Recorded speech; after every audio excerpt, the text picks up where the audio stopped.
Hey folks, it's that time of year again. 420 is right around the corner, and our friends at Sunset Lake CBD are celebrating with their biggest sale of the season. Now through April 22nd, when you check out with code 420, you'll save 30% statewide, site-wide, I should say. Flour, gummies, tinctures, coffee, and even their new vapes, all for 30% off. Even better, when you spend over $100, they will throw in a 20-count jar of their microdose Vibe gummies for free. And here's the best part. They are not just blowing smoke, folks. 4.20% of sales will be donated to the Last Prisoner Project, an organization dedicated to reforming this nation's unjust cannabis laws and supporting those who've been negatively impacted by prohibition. And the Majority Report is going to match these donations. So you can feel good about participating in this sale. I mean, look at this. I have this right here on my desk. This lotion, which is especially important in the winter, unscented, because I don't know if Sam may ban scented substances from even entering this office. And then over here I have the Delta gummies right here on my desk. So I'm a big fan. I use Sunset Lake daily, nightly to help me sleep. I can speak to the product's quality. They're third-party tested, regenerative farming practices, treats their workers well, and has just the values that you can feel good about supporting a company like this. And yeah, it's not that crap that you see on the side of the road. This is the real deal. Head over to sunsetlakecbd.com and use coupon code 420 to save 30% statewide. The sale ends April 22nd at midnight Eastern Time. See their site for additional terms and restrictions. Again, 30% off statewide. Everything's on sale. Code 420. Orders over $100 get a free 20-count jar of Vibe gummies. Orders over $150 get a free 40-count jar of the Vibe gummies. And again, 4.20% of sales will be donated to the Last Prisoner Project, and us at the Majority Report will be matching it. Head over there. The sale ends at April 22nd at midnight Eastern Time. And now, time for this show. The Majority Report with Sam Seder. The destiny of America is always safer in the hands of the people than in the conference rooms of any elite. Sam Seder. They are unanimous in their hate for me, and I welcome their hatred. We must guard against the acquisition of unwarranted influence, whether sought or unsought, by the military-industrial complex. The Majority Report with Sam Seder.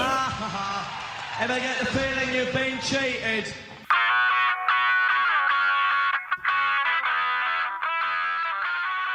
It is Tuesday, April 15th, 2025. My name is Emma Vigeland, in for Sam Seder, and this is the 5-time award-winning Majority Report.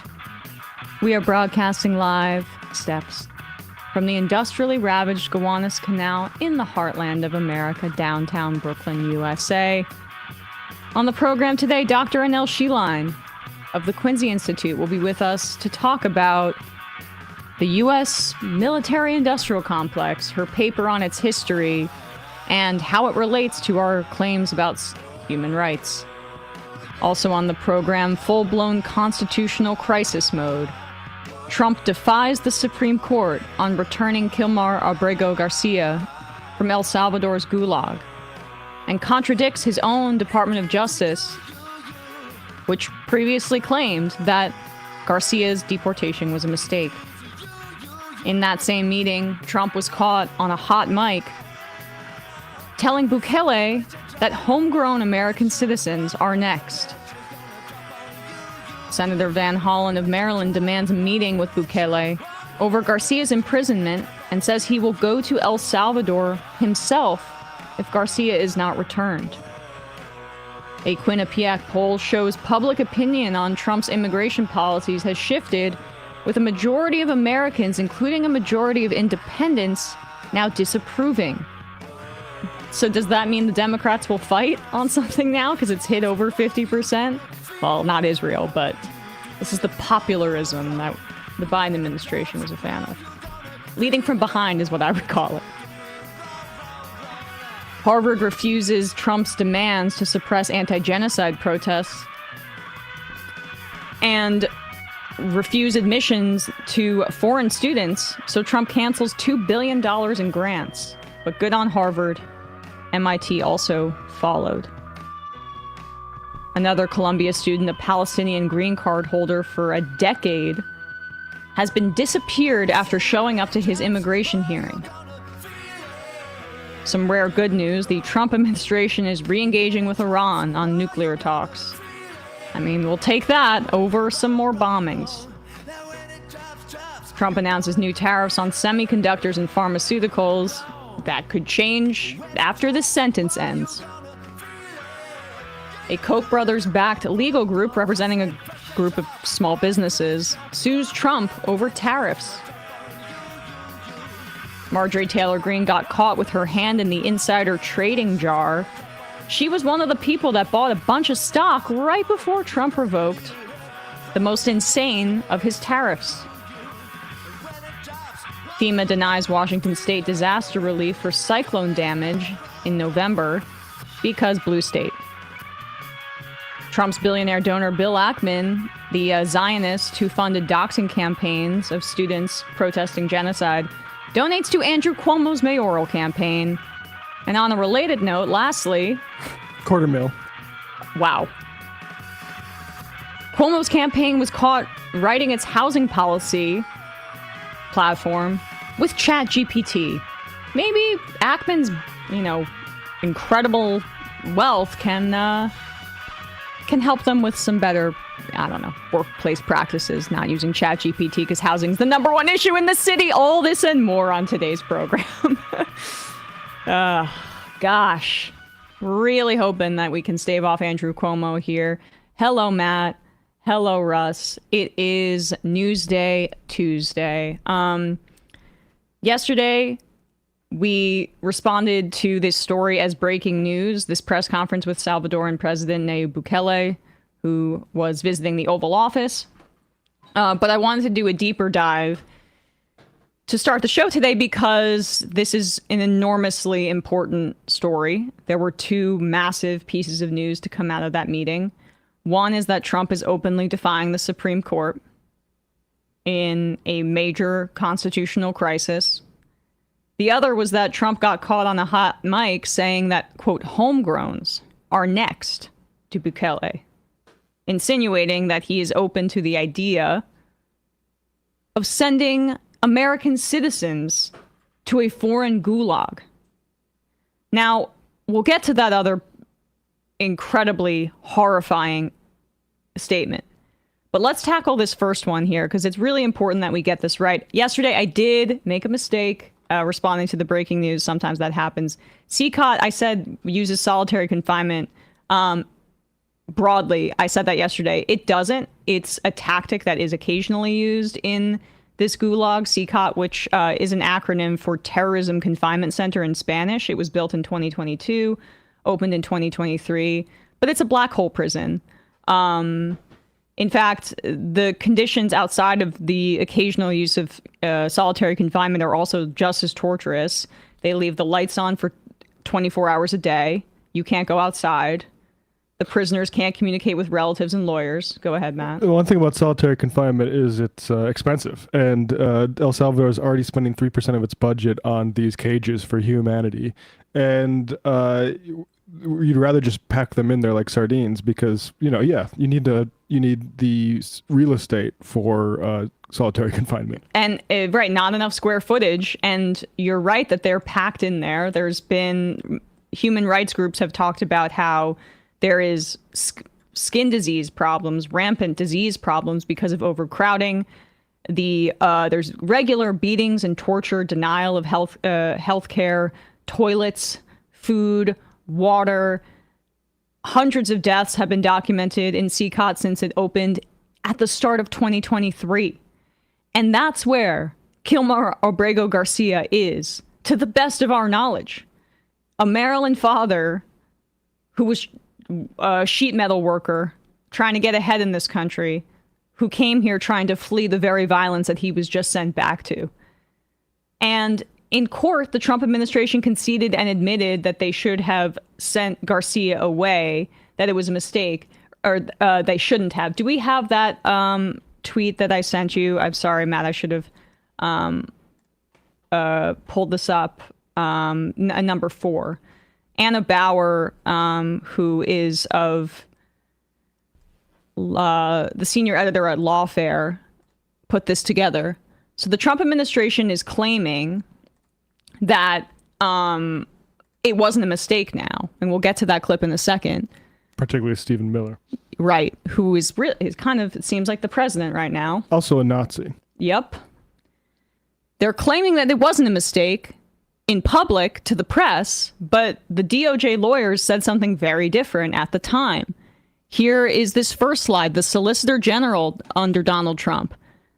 While the United States concedes that the removal to El Salvador was an administrative error, that does not license district courts to seize control over foreign relations. That was what was said in that document by the Solicitor General. Now let's go here to the second slide. Another admission of an administrative error by an ICE official, Robert Cerna. The quote is, "Through administrative error, Abrego Garcia was removed from the United States to El Salvador. This was an oversight, and the removal was carried out in good faith based on the existence of a final order of removal and Abrego Garcia's purported membership in MS-13. People that operate in good faith don't have to insist on their good faith. Yeah. ICE and all these detention authorities are goon squads that get paid hundreds of thousands of dollars a year to just make mistakes like this. And there's many of them. How do you remove somebody from the United States in good faith? Oh, well, we didn't. Look, we thought that we got very scared of the tattoo and put him on a bus and shipped him to. I mean, it's a lie. It's a joke. It's an insult to everyone's intelligence. Anyone who buys this is I got a bridge to sell you. But they get off on the lying. And they know that they can't make the claims they're making in public in court. So they have to be a little bit more honest here. They'll say good faith, but the admission is the most important part. This is a third piece of evidence from the Department of Justice lawyer Erez Ruveni in court filings and at a hearing. We concede he should not have been removed to El Salvador. This is when they have to put pen to paper and when they're in court. But now let's turn to what they're saying to the cameras. So this is the new tactic, right? The Supreme Court said that the Trump administration needs to be facilitating Abrego Garcia's release. And effectuating is the other word. The Department of Justice claimed in a filing on Sunday, I guess it was at this point, that they don't see that as having to bring him back to the United States, that they're only liable for him having to come back once he's freed from this El Salvador prison. But Bukele is saying, even though he's acting as a United States contractor, that he's not going to do that. So with all of this in mind, let's play this full exchange from yesterday, because it all kicked off with this question from Caitlin Collins of CNN. And you see Trump call on the rest of the class to give their answers on this obviously illegal fascist action. And there's some contradictions even in this short time frame of these idiots communicating to us. Do you plan to ask him? Let's hear the question from this very low-rated anchor at CBD. Thank you, President. Do you plan to ask President Bukele to help return the man who your administration says was mistakenly deported? The man who was mistakenly deported to El Salvador? Well, let me ask Pam, would you answer that question? Sure, President. First and foremost, he was illegally in our country. He had been illegally in our country. And in 2019, two courts, an immigration court and an appellate immigration court, ruled that he was a member of MS-13 and he was illegally in our country. Right now, it was additional paperwork had needed to be done. That's up to El Salvador if they want to return him. That's not up to us. The Supreme Court ruled, President, that if, as El Salvador wants to return him, this is international matters, foreign affairs, if they wanted to return him, we would facilitate it, meaning provide a plane. Okay, pause it for a sec. And you are doing You are doing a great job. So you hear that, right? First of all, she falsely claims that Abrego Garcia was an MS-13 member. The reality is that he was arrested by ICE in 2019 as he was looking for day labor at a Home Depot in Maryland. There was an informant that said he may be an MS-13 member, and so immigration judges denied him bond initially. Informants, I just want to say, not the best people. Not the best people, those informants. They'll just say things. And that bore out in the fact that his bond, yes, it was initially denied because of that informant claim, but he then later received immigration protection, which is entitled withholding of removal. And it was determined where they granted that withholding of removal that he was not a danger to U.S. national security. Now, you also hear Pam Bondi say that this is foreign policy. We talked about this a little bit yesterday, but this is a way to remove people's rights, because since the war on terror and the Trump administration 2.0 is building off of the unitary executive theory that was furthered and begun, really, I guess, or formally begun under the Bush administration in the Iraq War, it's about giving the president basically, broad authority here, and removing it from the confines of the Constitution when it constitutes foreign policy. So because this involves the El Salvador government, which took these individuals as functioning as a contractor for the United States, they are claiming that this is foreign policy and then also classifying immigrants as terrorists, so they feel like it's easier to remove their rights. But keep going. Great job. Thank you. Wait a minute. Could you just also respond to that question? Because, it's asked by CNN, and they always ask it with a slant, because they're totally slanted, because they don't know what's happening. That's why nobody's watching them. But would you answer that question also, please? Yes, gladly. So, as Pam mentioned, there's an illegal alien from El Salvador. So, with respect to you, he's a citizen of El Salvador. So, it's very arrogant even for American media to suggest that we would even tell El Salvador how to handle their own citizens as a starting point. And 2 immigration courts found that he was a member of MS-13. When President Trump declared MS-13 to be a foreign terrorist organization, that meant that he was no longer eligible under federal law, which I'm sure you know, you're very familiar with the INA, that he was no longer eligible for any form of immigration relief in the United States.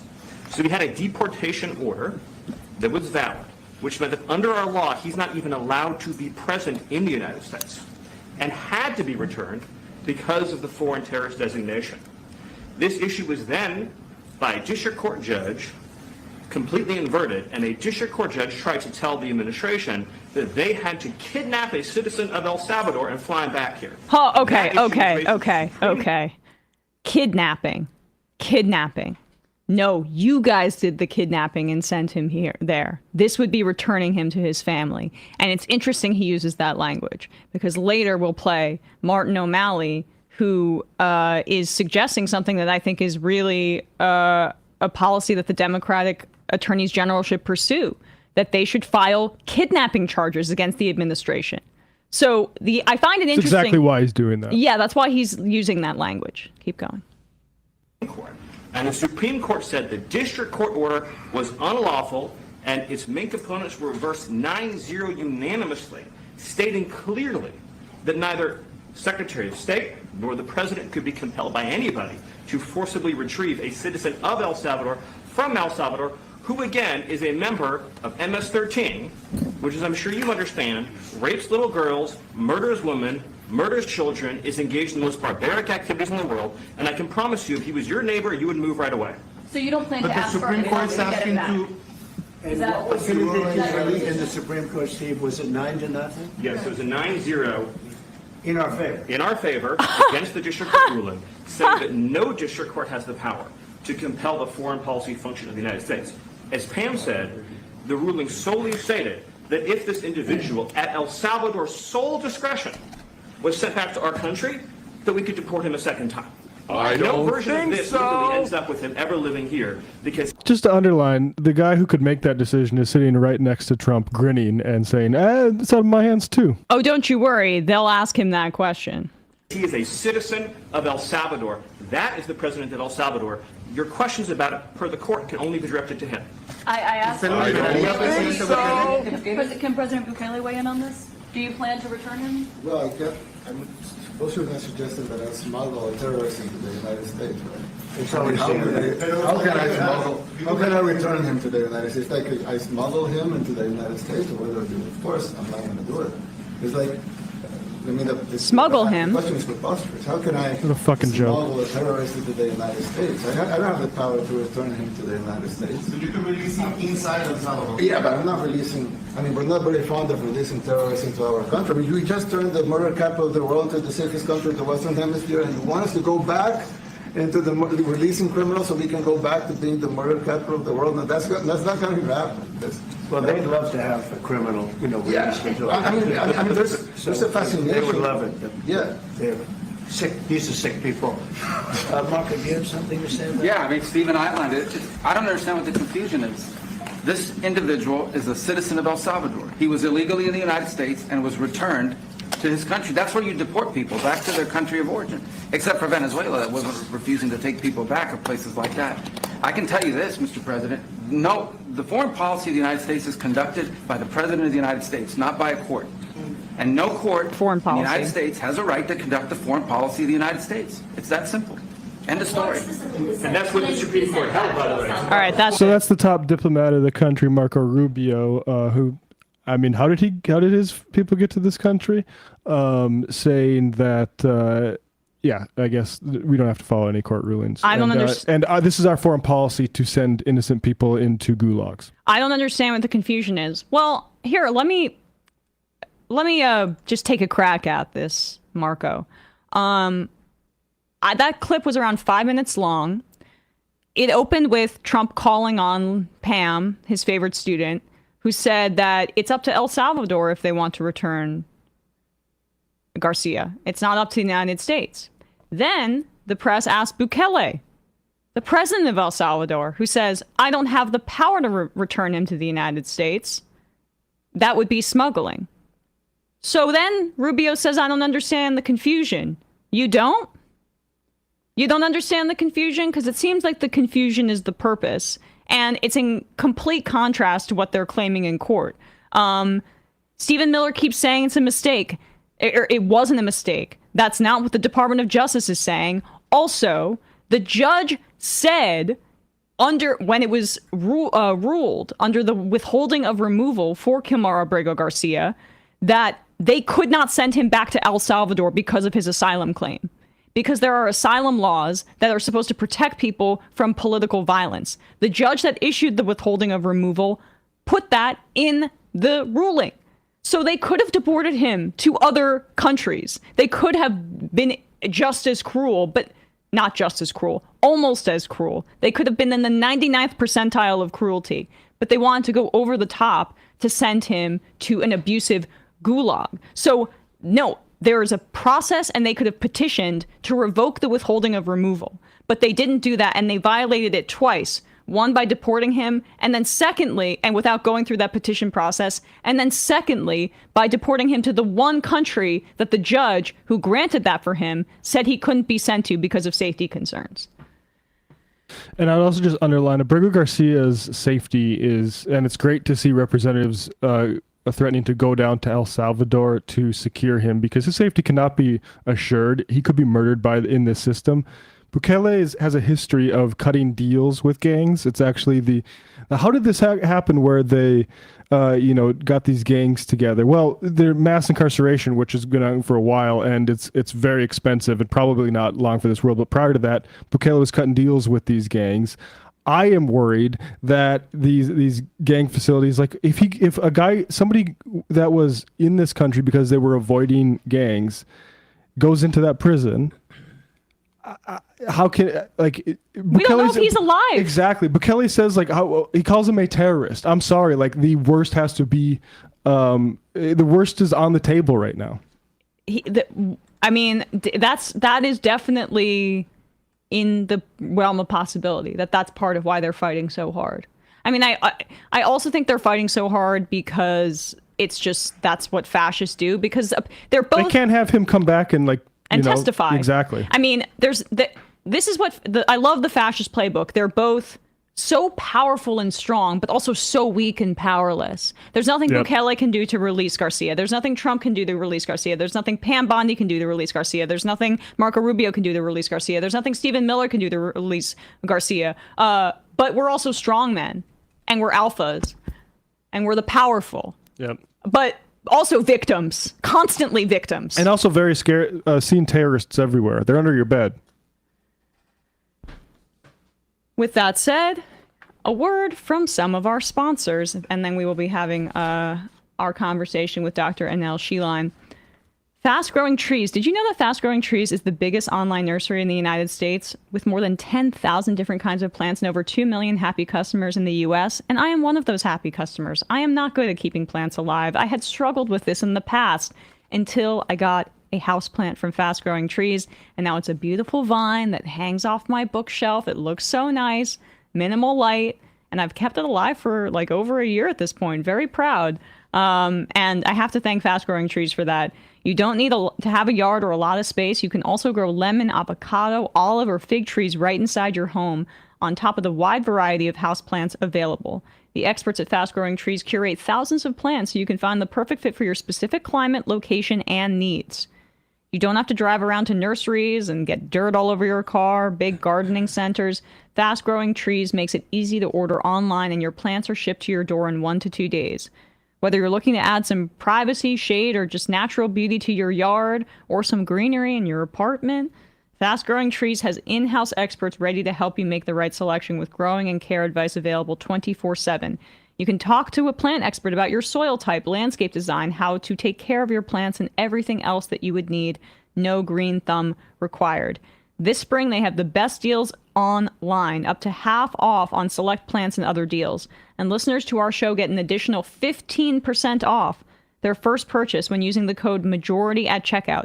That's an additional 15% off at fastgrowingtrees.com using the code MAJORITY at checkout. Fastgrowingtrees.com, code MAJORITY. Offer is valid for a limited time. Terms and conditions may apply.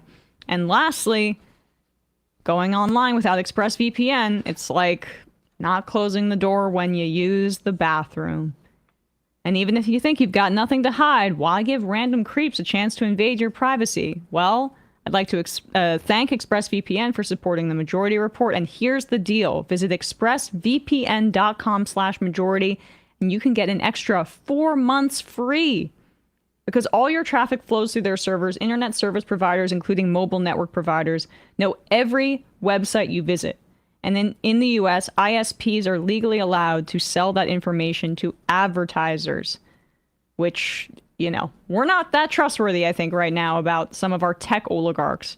ExpressVPN reroutes 100% of your traffic through secure encrypted servers, so your ISP can't see your browsing history. It hides your IP address, making it extremely difficult for third parties to track your online activity. And it's easy to use. You just fire up the app and click one button to get protected. It works on all of your devices, phones, laptops, tablets, and more, so you can stay private on the go. Optional dedicated IP service engineered with innovative zero-knowledge design. Not even ExpressVPN couldn't trace an IP address back to the user. And for U.S. customers, it comes with Identity Defender, a new suite of tools to get your data removed from data brokers, alert you when your data appears on the dark web, and even insure you against data theft for up to $1 million. It's rated #1 by top tech reviewers like CNET and The Verge. ExpressVPN is a go-to. It's a must-have when traveling, in particular for me, or when you're at a coffee shop doing some work. Recommending it highly. Protect your online privacy today by visit expressvpn.com/majority. That's expressvpn.com/majority to find out how you can get up to 4 extra months free. expressvpn.com/majority. All right, quick break, and when we come back, we'll be joined by Annelle.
We are back, and we are joined once again by friend of the show, Dr. Annelle Sheline, research fellow in the Middle East program at the Quincy Institute. Annelle was also at the State Department under Biden and resigned over the administration's support for the Gaza genocide. Her brief in Quincy, which is new, is called Under Primacy, Weapons Sales Will Always Supersede Human Rights. Annelle, thanks so much for coming back on the show. Thank you for having me. So I just wanted to start here because, as I just mentioned, obviously you resigned from the State Department under Biden. We've had you on to discuss your decision on that front. But now we are in this Trump era, and there are a variety of just mass human rights abuses that the administration is engaging in. We just covered what's happening with the El Salvador gulags, but also the disappearances of people speaking out against the genocide here in this country. As someone who felt compelled enough morally to resign from your job over this, what's been your reaction to the Trump administration's escalation of these fascistic tactics? Yeah, it is really scary. And I mean, in many ways, it's been certainly interesting to see the way that Democrats are finally speaking up about what's going on, in contrast to under Biden, where we saw much less of that. Sort of convenient now to speak up now that they're no longer in power. And in many ways, while it is certainly abhorrent what Trump has been doing,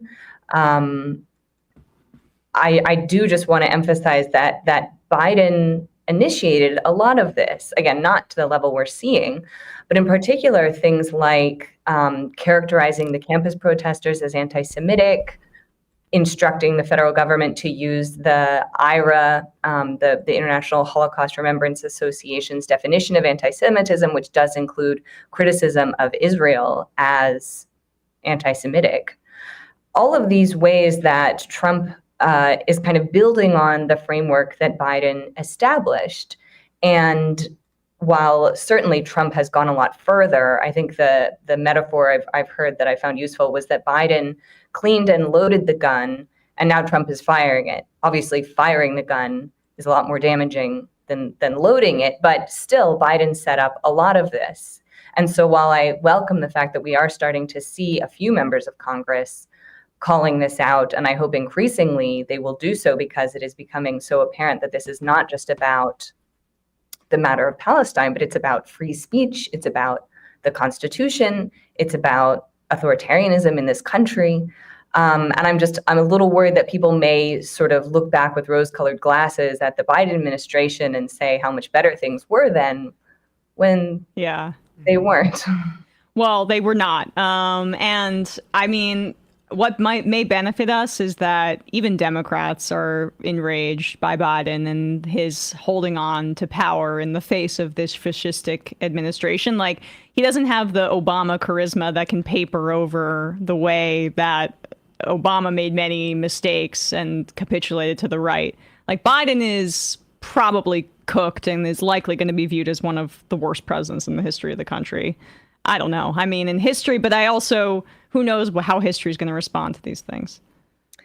Yeah, I mean, I'm reminded of, and I don't know if you've covered this on the show, the fact that there was that YouGov/IMEU poll that found that 29% of voters who voted for Biden in 2020, didn't vote for Harris in 2024, listed Gaza as their main issue. And that was a higher percentage than people who were concerned about immigration or inflation. So they lost the White House over this and maybe cost us American democracy.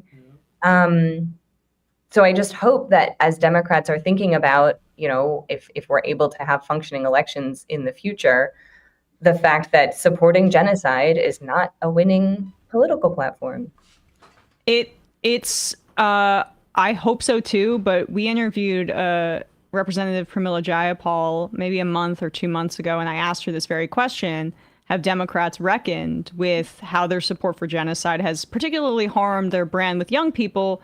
I'm using my example as somebody who was inspired by Obama's anti-Iraq war stance, and that's how I first gotten interested in politics. And she said honestly no. And that's the thing where it really just strikes a chord with me. And now this kind of bleeds into what you wrote about. Like, the McCarthyite era also first was brought to the fore by Democrats who thought that they could do it in a more managed way. We can repress this kind of left-wing political speech, the commies. Now it's the, you know, anti-Semites on campus, meaning people outraged about genocide. We can do it in a more managed, targeted way. And then the right inevitably takes the mantle, and it's authoritarian crackdown time. We execute the Rosenbergs. We blackball anybody with loose ties to communism. That's what a mirror of what we're seeing right now. Exactly. And, you know, as you said in the report, a big part of the argument I make is looking into the historical record of the fact that, you know, it's not just Trump, or, you know, it's not just sort of U.S. foreign policy since World War II has been driven by this imperative towards military primacy, one crucial aspect of which is weapons sales, and that under this overarching framework, the United States is never going to prioritize human rights.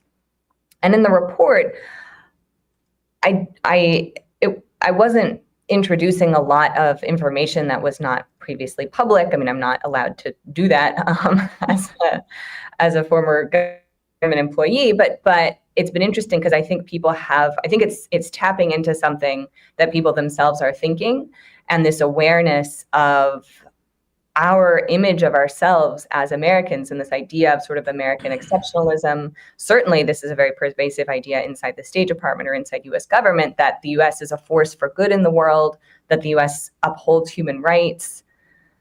As I say in the report, I mean, that myth lies buried under the rubble of Gaza. And I think for many people around the world, they no longer held that assumption. And I imagine many of your listeners also didn't hold that assumption, but so many Americans still sort of believe that. And I do think it is becoming increasingly difficult to maintain that fiction. Sorry, go ahead. No, that's, I think, a good place for us to dive in now is let's start as broadly as we can. When did the era of U.S. primacy begin, as you understand it? And when did that get tied into the military-industrial complex piece? Yeah. So I'm partly basing this on a former colleague here at Quincy who's now at Carnegie, Stephen Wertheim's excellent book called Tomorrow the World, where as a historian, he traces this and kind of the aftermath of World War II, this decision partly informed by the experience of the U.S. economy going through sort of military industrialization to fight World War II, and how that helped move the U.S. economy out of the Great Depression, and then the choice to sort of perpetuate that. And at the time, this was motivated by Cold War logics, you know, which, as you mentioned, later morphed and, you know, was reflected in McCarthyism and the sort of boogeyman of communism writ large. And as time went on, as, you know, the military-industrial complex grew to such an extent that you had people like President Eisenhower himself, a military cautioning the American people about the influence of the defense industry, of kind of the ways in which this would drive our foreign policy. Then I go through the fact that in the 1970s, there was a huge expansion in the weapons production and weapons sales around the world, which corresponded to the fact that this was the first time that Congress actually said that, no, actually human rights should be part of our consideration when we are establishing our foreign policy, and linking weapons sales to human rights in the law. Unfortunately, that law has never been applied because that would undermine such a core aspect of how we conduct our foreign policy, which is often driven by military sales, by security assistance writ large, which includes weapon sales. So we have other law. I go through this in the report, the fact that there are other laws on the books, things like the Leahy laws, which would limit security assistance to a specific unit of a military that engages in gross human rights violations. You have 620I of the Foreign Assistance Act, which stipulates that if a country is blocking humanitarian aid, they're no longer eligible for security assistance. But all of these are kind of piecemeal below the broader law, which says if a government has engaged in gross violations of human rights, they're no longer eligible for U.S. security assistance. And yet that law has never been applied because that would undermine so much of how we conduct our foreign policy. And I want to get to Israel specifically and the Middle East in just a second, but can you talk about the origin of these efforts to say, okay, we'll sell a bunch of weapons, but this came about in the 70s, as you write, let's at least give consideration to human rights, or at least that was the stated purpose of the laws? Exactly. So yeah, the timing is interesting. It came about kind of as the country was reacting to Nixon's imperial presidency and then Ford and the lack of accountability and the Vietnam War, and grappling with what it was that the United States had pursued in Vietnam. But in particular, it was actually the public recognition or realization of the fact that the US government had been involved in overthrowing Salvador Allende of Chile and installing Pinochet as a brutal dictator. That got a lot of attention. And it was in that context that you had activists, various groups pushing for this idea that then Congress did legislate that the United States should not sell weapons to a country engaged in gross violations of human rights. And this is why the human rights reports exist.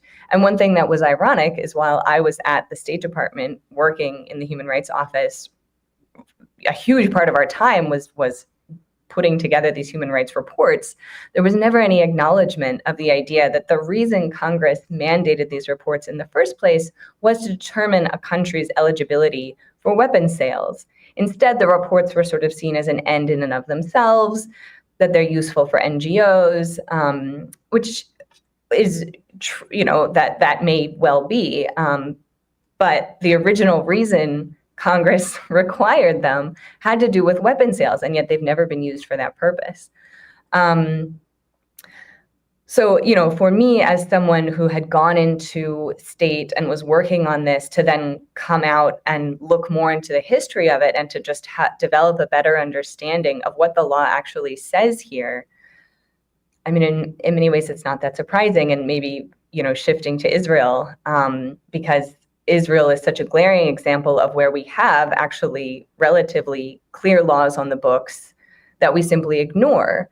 But that's also the case for so many other countries. You think of U.S. support for Saudi Arabia or the UAE or Egypt. I mean, I focus on the Middle East, but obviously it's not limited to the Middle East, where the U.S. government is happy to call out the human rights abuses of adversaries like Iran or Syria because we're not endangering weapons sales to those countries.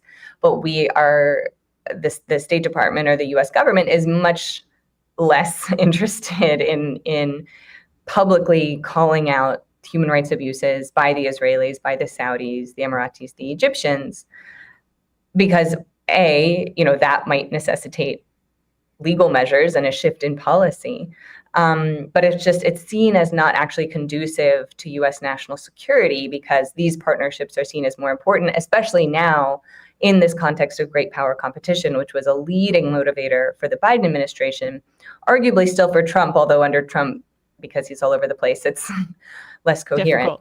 Right. Yeah, sometimes hard to parse. But clearly, I mean, China is still a major concern for Trump as it was for Biden. Yeah, and we have never successfully, since the passing of these laws, as you write, successfully blocked weapon sales with these laws. So this is window dressing, or treated as such by the Senate, and that has to do with that broad industry, the military-industrial complex, how much it is a major part of our economy, and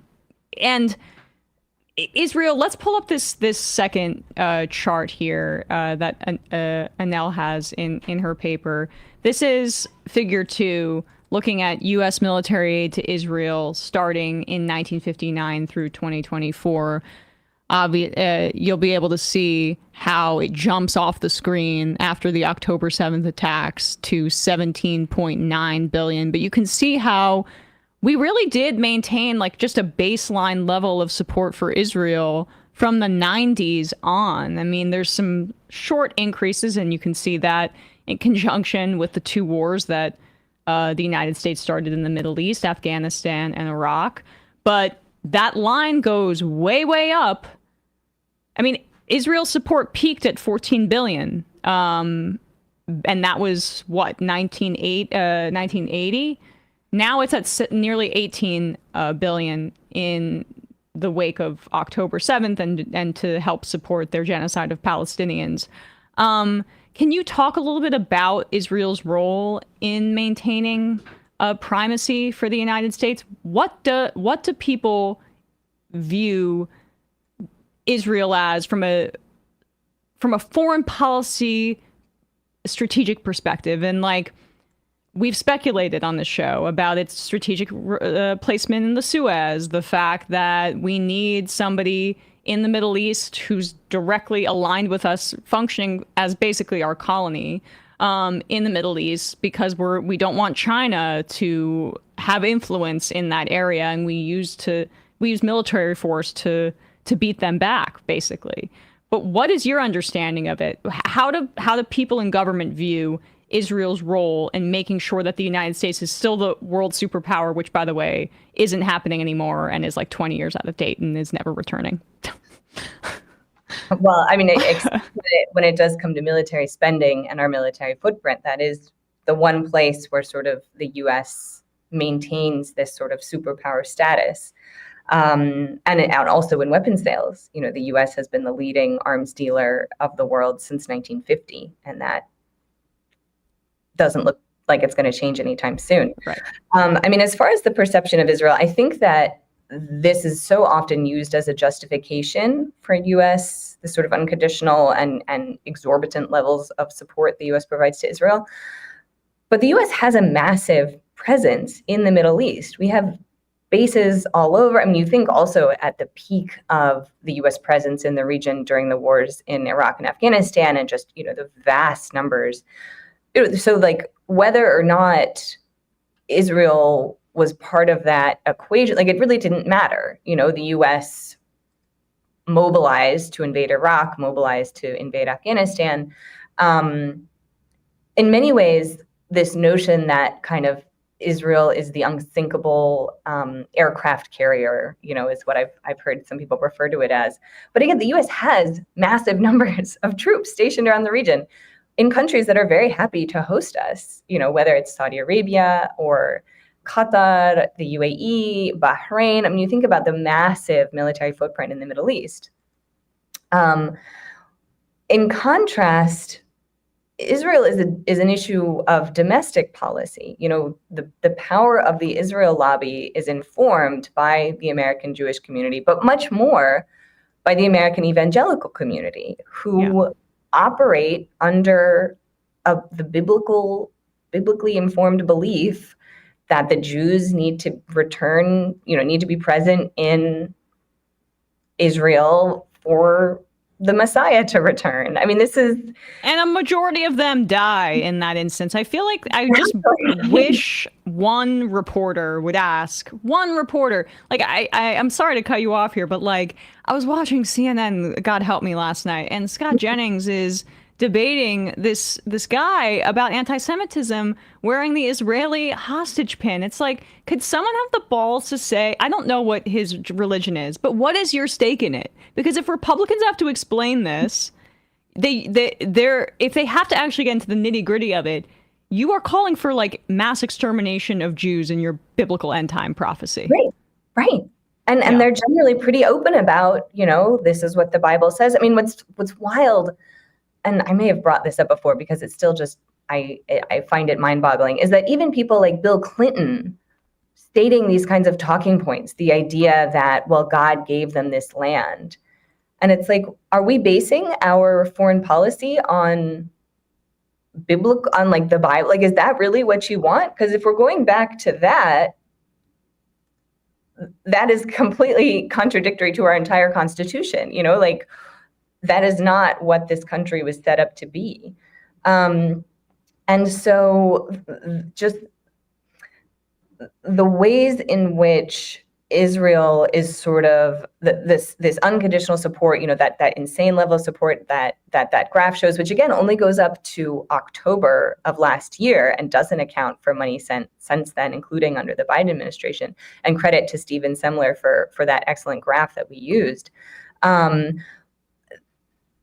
That it's sort of justified by like, well, this is necessary to our foreign policy, when really it's just a matter of domestic policy, which is somewhat similar to understanding the power of the military industrial complex, or even, as you said, weapons production or military defense production is such an important part of our economy. But in fact, it's not actually that big. It's just that they have a very powerful lobby.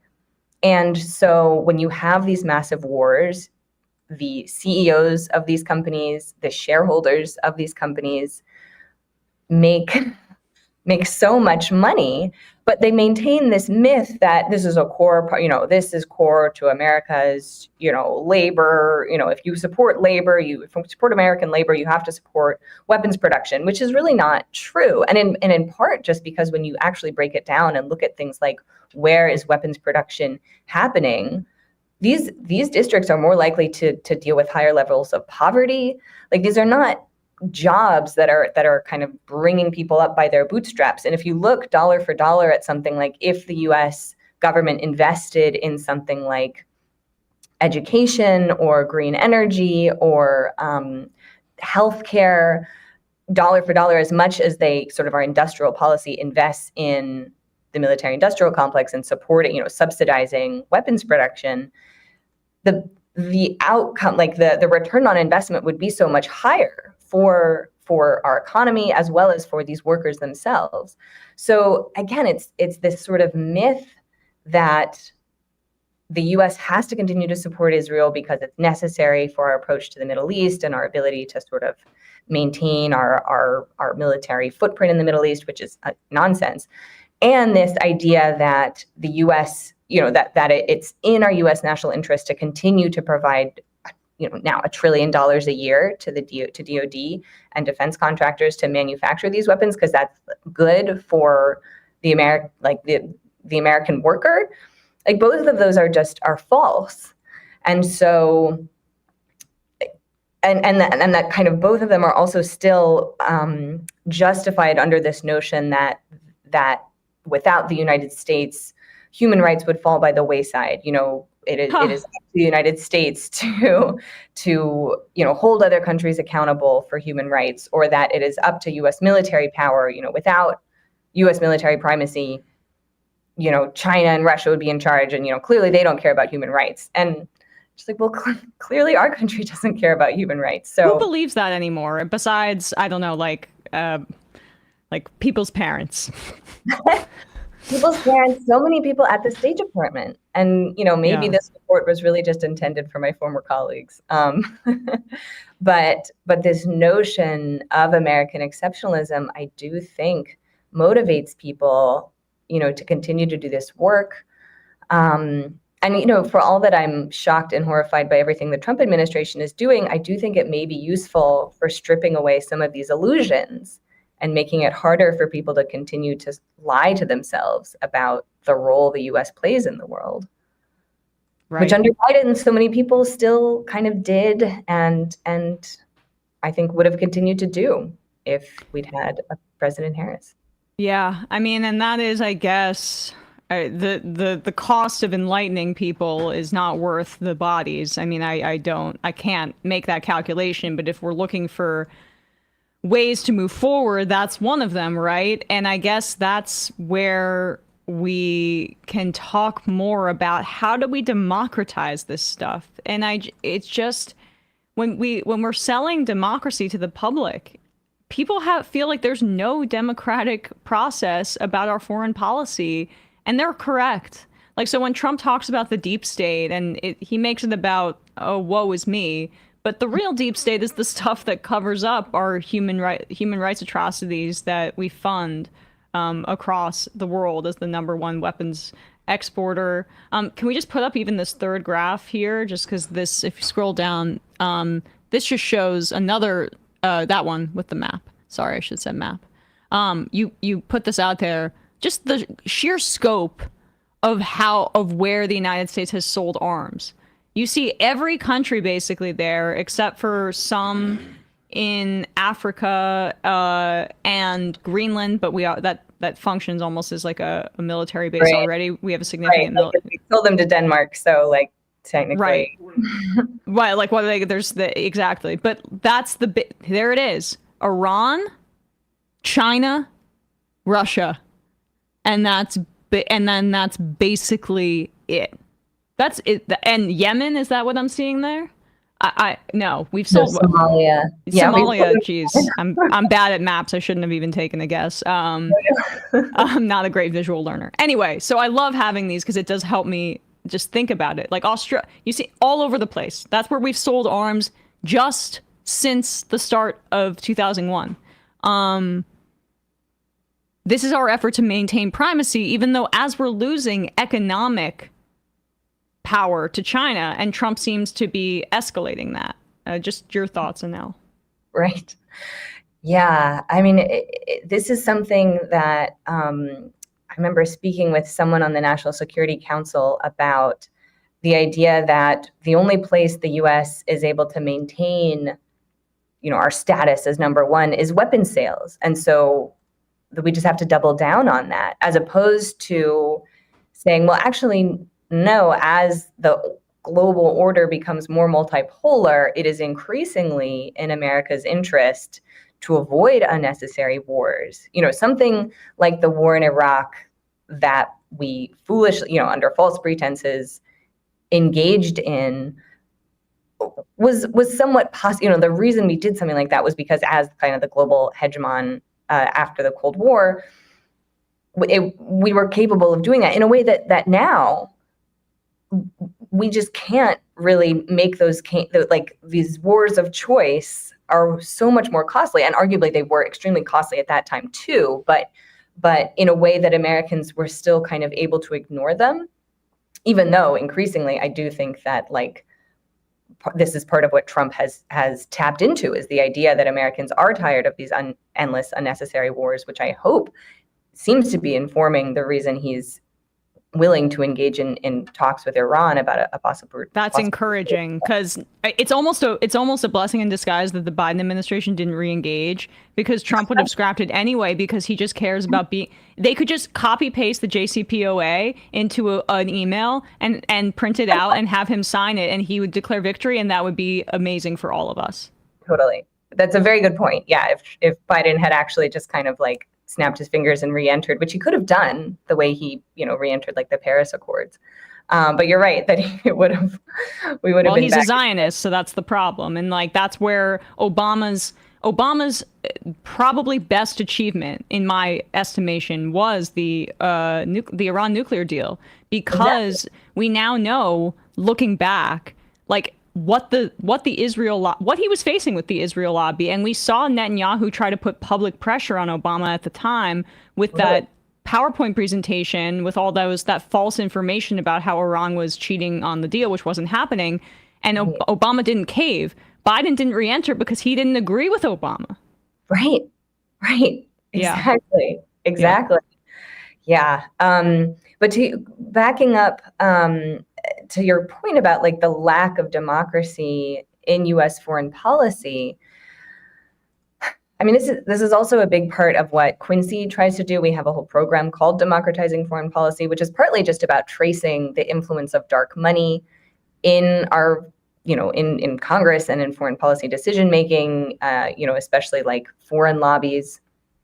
But I do think that, for all that it has taken a genocide to get us here, which is appalling, I do think that people are waking up to some of this. And you think about, the ways that for so long the Israel lobby, in cahoots with sort of the defense lobby, were able to maintain this bipartisan, unconditional support for Israel and to maintain the censorship.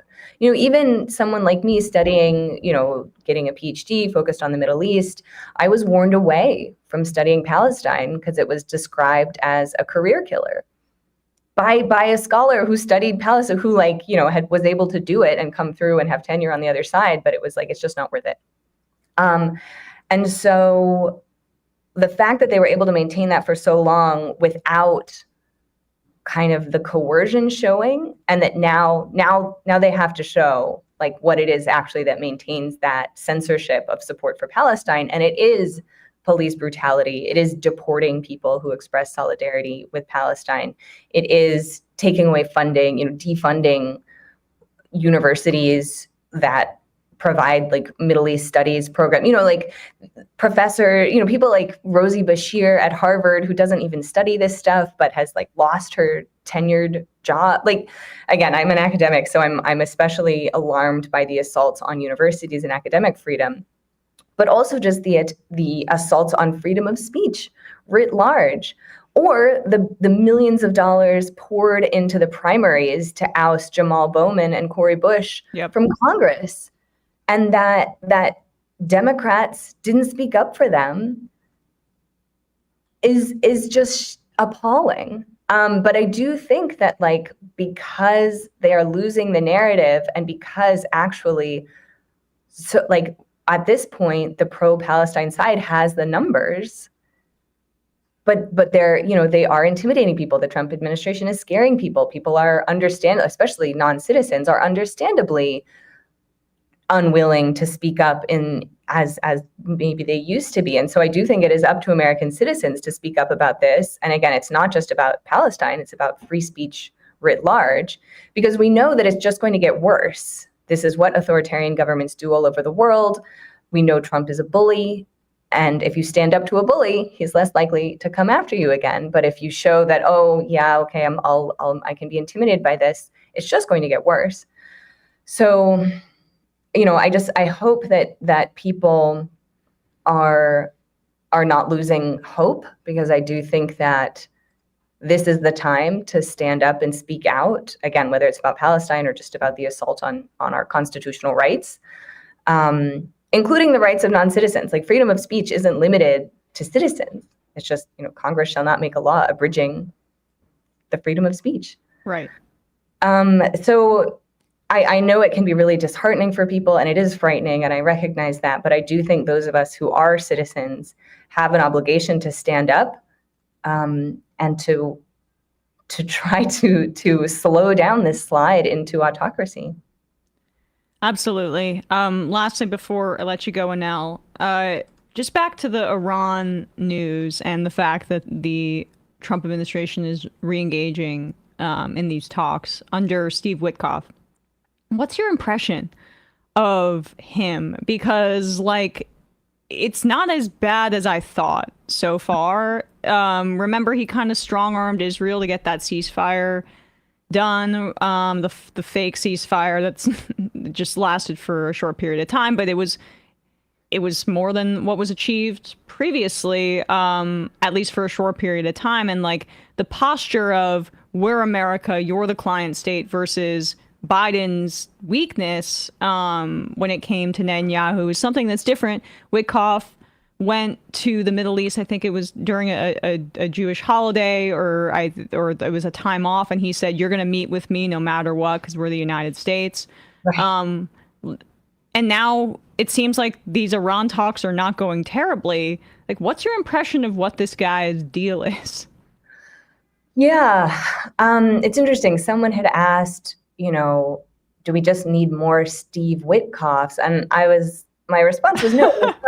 It's not him. He's, Trump is empowering him to speak for Trump and the US government on things like, we expect you, Netanyahu, to abide by the terms of the ceasefire in order for Trump to have his inauguration.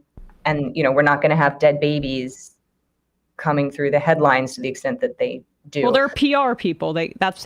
Trump is a savant at one thing, and it's public relations. Exactly.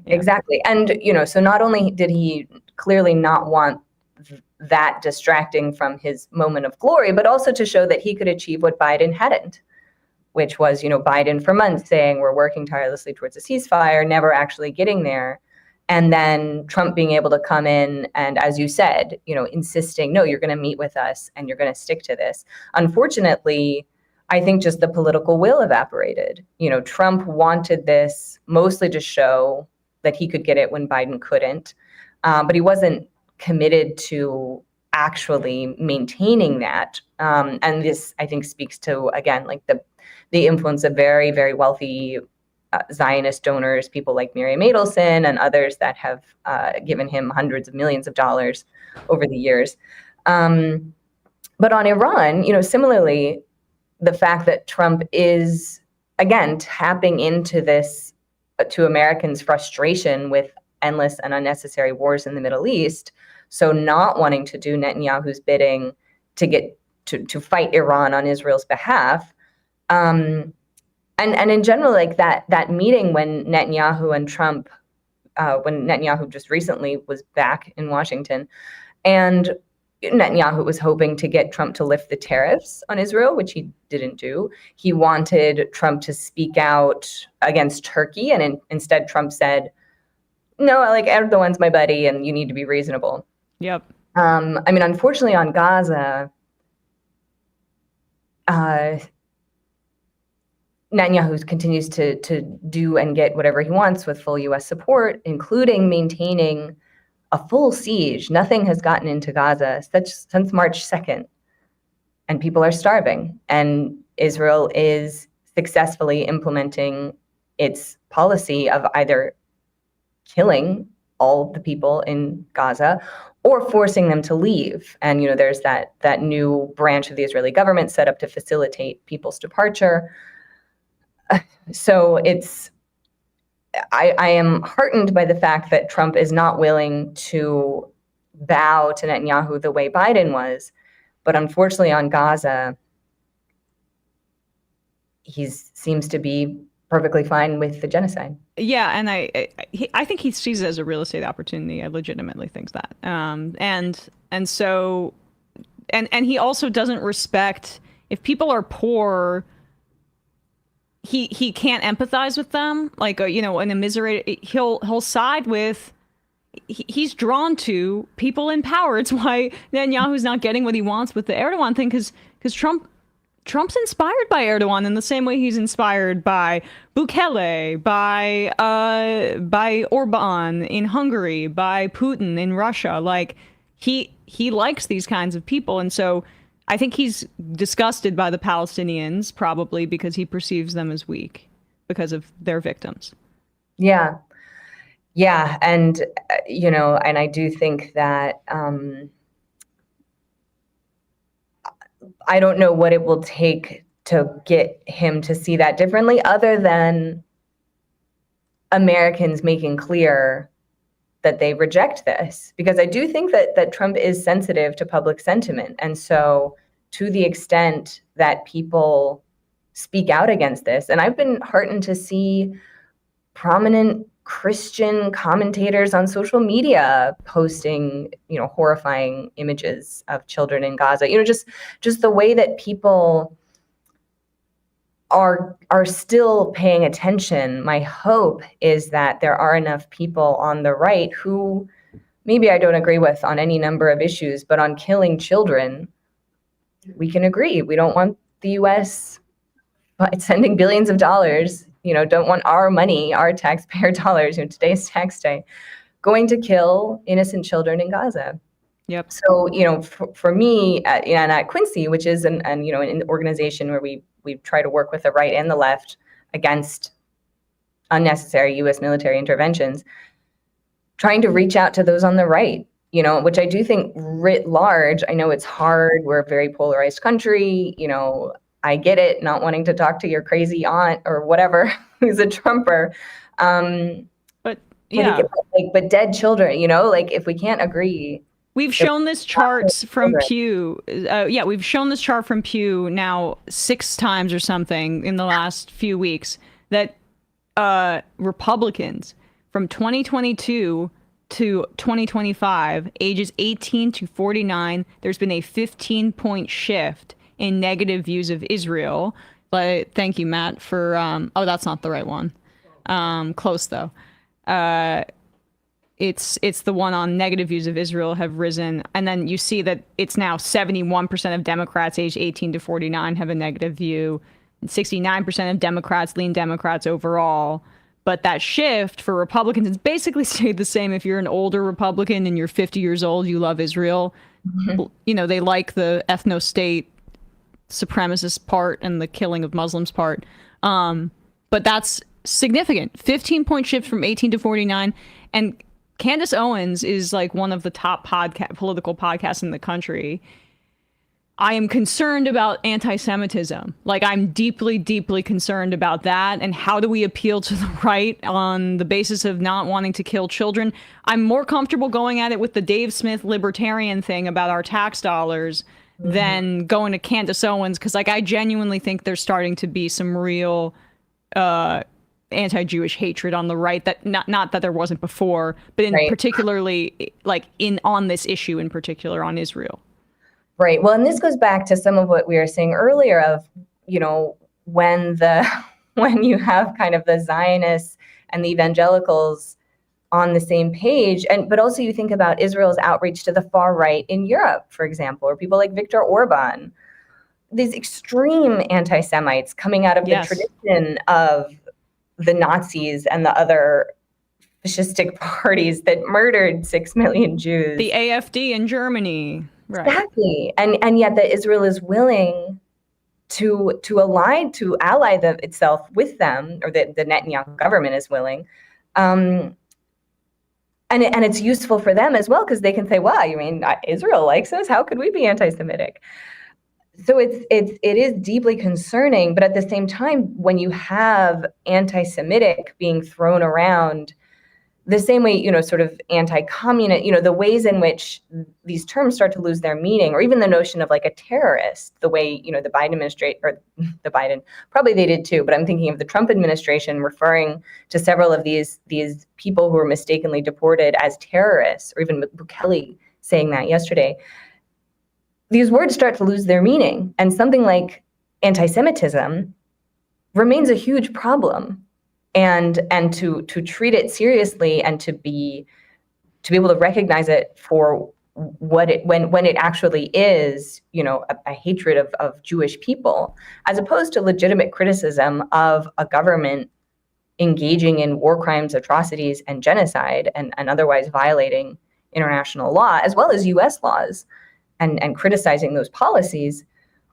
Those are two different things. Then when you conflate them, you're undermining the reality, you know, the need to actually be serious about, we have to be careful of the ease with which the world and Europe and, you know, European-derived societies have historically, it's been very easy to sort of go after the Jewish people and target them and blame them. And we've seen that for centuries. Well, exactly. So it's concerning. I mean, all of it, we're in dark times, but as always, I appreciate you coming on, Annelle. You can check out her work at the Quincy Institute, including this particular brief, which is a great read. It's like 28 pages. It's called Under Primacy, Weapon Sales Will Always Supersede Human Rights. And you can find it on the Quincy Institute website and on your social media. Annelle Sheline, thanks so much. Thank you so much for all the work that you do tirelessly to draw attention to all this. Well, thank you, Annelle. Always appreciate your work, and good to talk to you. Thank you. Thank you. All right, with that, we are going to wrap up the free part of this program and head into the fun/fascist half. Oh, brought your mic down. Well, yeah. They try not to say anything to get the show banned from YouTube. Half, yeah. We'll see. Tune in. If you can become a member, you'll get access to the fun/fascist half. And try to not say anything that will get us kicked off social media half. And you can see whether or not we're successful if you go to jointhemajority.report.com. You can support this show. You can become a member, and then you'll be able to IM the show, where we'll read IMs like this one from Teacher Dan. 100% on Trump's lack of empathy for the poor and his desire for another Trump Tower in a beautiful location. Teacher Dan 20 also adds, I agree that Trump is sensitive to public sentiment, but all he needs to do is show up to a pro wrestling event and get his public sentiment fix. I think that's true because I think he's less tethered to public sentiment this time around. This is somebody who's behaving. He's not going to have to run in another election. I think all Right. the stuff about the third term is, hot air.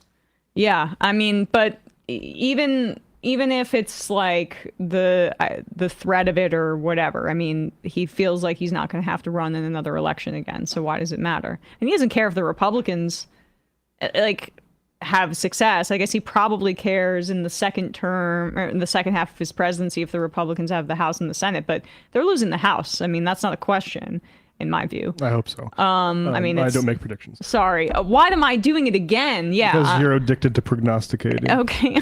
Yeah, you're right. But it is a small margin and past metrics would indicate that the Democrats are in a decent position. I love those.